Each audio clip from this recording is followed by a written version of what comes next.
A lot of you aren't going to be happy with what I'm about to say, but the recently released government-sponsored Historical Review of UFOs actually does have some good stuff in it. And of course, it doesn't say that they found any evidence of extraterrestrial technologies in our skies or any UAP reverse engineering programs in our government, which of course is what all the news headlines are focused on. And it did conveniently leave out some very important parts of UFO history, including the Nimitz encounter that was even brought up during the last congressional hearing. But that case and many other omissions are for another video, so make sure you hit that follow button so you don't miss it. But all in all, AARO did actually provide us with a pretty solid timeline of all government-sponsored UFO investigations and studies. For instance, to my knowledge, this report is the first government document that acknowledges the existence of Project Saucer, and I've been looking. And yes, they did refer to a fandom article as their source for this information, which is borderline comical, but the greatest name for a government-sponsored UFO investigation program is officially in a government document now. Next, I'm not going to focus on the findings and the conclusions. Instead, I want to focus on a pattern.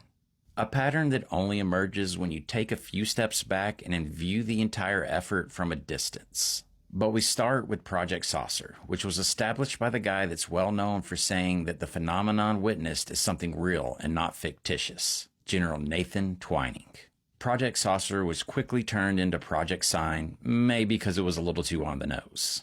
And Twining was confident that within a few months they'd have an answer to what are UFOs, and he didn't even have to ask the question if there were UFOs. But when Project Sign sealed and delivered their findings in a report called The Estimate of the Situation, a report in which they allegedly concluded that UFOs are of interplanetary origin, the Air Force ripped it to pieces and rejected it, but they didn't stop there.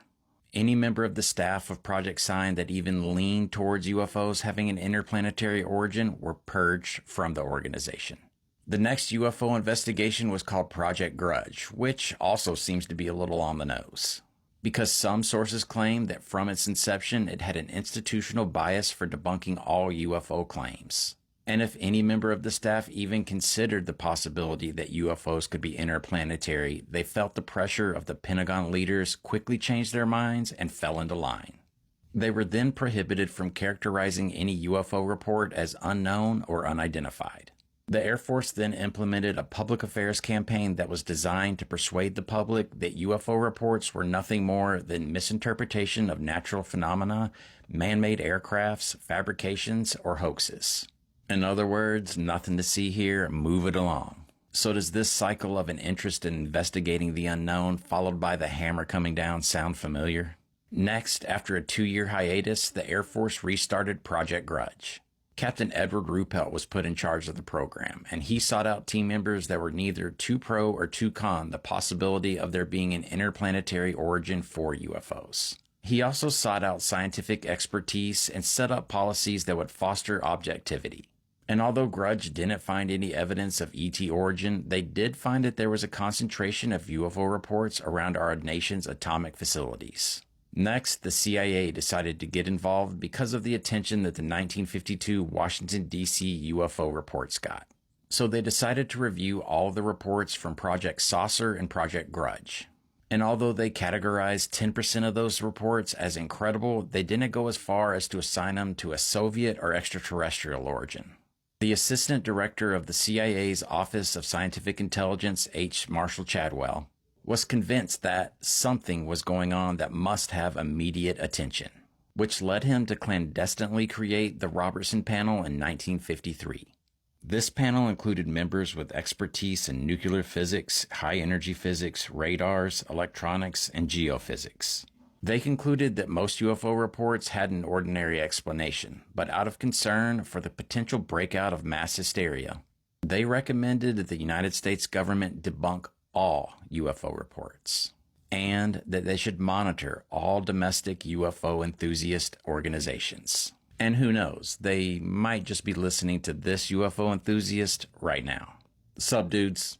That leads us to Project Blue Book, which was initially led by Captain Ruppelt and got a little help from the infamous J. Allen Hynek, both of which later stated that the Air Force expected them to spend their time on the project being debunkers and explaining away every UFO report. And they followed their orders.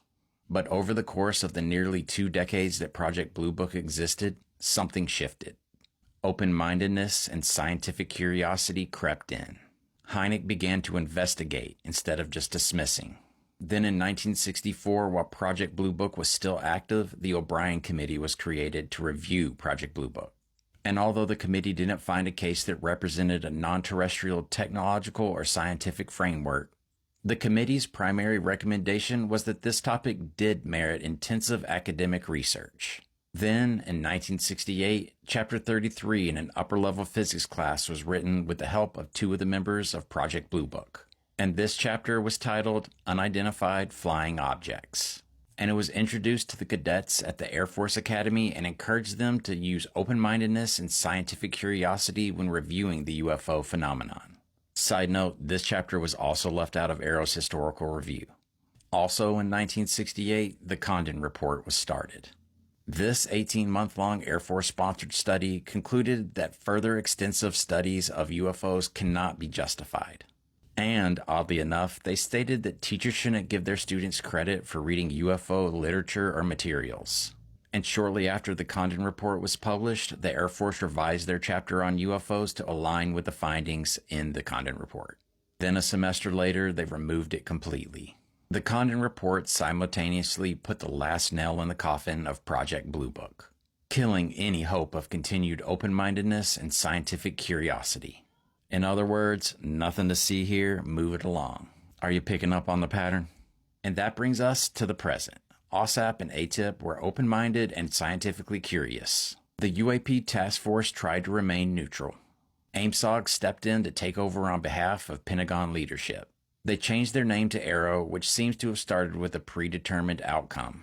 And this historical report on UFOs appears to be the latest attempt to squash any interest in open-mindedness and scientific curiosity in UFOs. Move along, nothing to see here. So is the third time the charm, or like Chris Mellon said, is this just going to redouble everyone's effort to get to the truth?